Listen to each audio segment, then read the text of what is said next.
आज हम पैमाने और प्रकार की मदद से ऐसे त्रिभुज की रचना करना सीखेंगे जिसकी दो भुजाओं की लंबाइयां और उनके बीच के कोण की माप दी हो।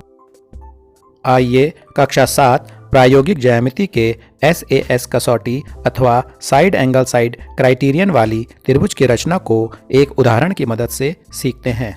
उदाहरण, एक त्रिभुज PQR की रचना कीजिए जब दिया है कि PQ बराबर 3 सेंटीमीटर, QR बराबर 5.5 सेंटीमीटर और कोण PQR बराबर 60 डिग्री है।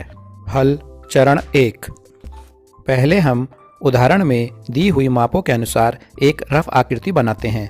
इससे हमें रचना का कुछ अनुमान लग जाता है और प्रक्रिया निर्धारण में सहायता मिलती है। रफ आकृति को नापकर बनाना आवश्यक नहीं है, इसे मोटे अनुमान के तौर पर बनाते हैं।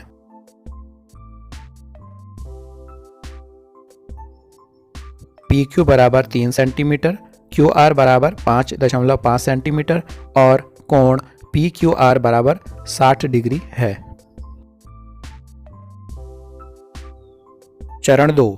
अब हम 5.5 सेंटीमीटर लंबाई का एक रेखाखंड QR पैमाने की मदद से नापकर खींचते हैं।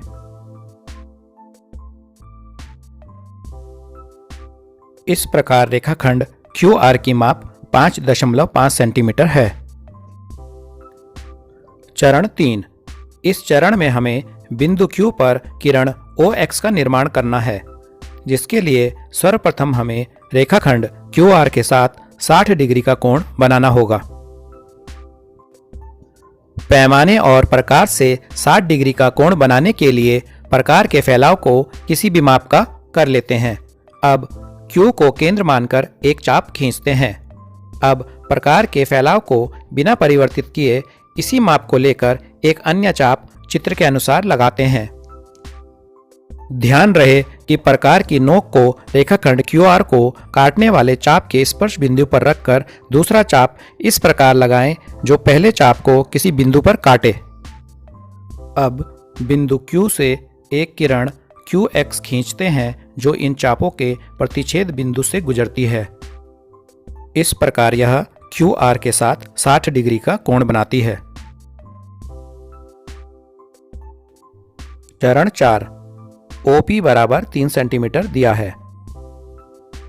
अब हम Q को केंद्र मानकर 3 सेंटीमीटर त्रिज्या वाली एक चाप खींचते हैं।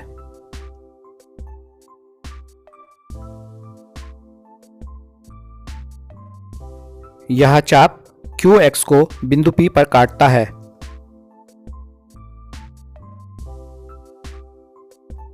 चरण 5। अब बिंदु P को पैमाने की मदद से बिंदु R से जोड़िए।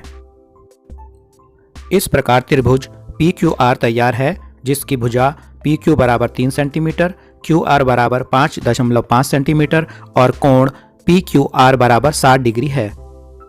इस प्रकार आज हमने ऐसे त्रिभुज की रचना को सीखा जिसकी दो भुजाओं की लंबाइयां और उनके बीच के कोण की माप दी हो। वीडियो को अंत तक देखने के लिए धन्यवाद।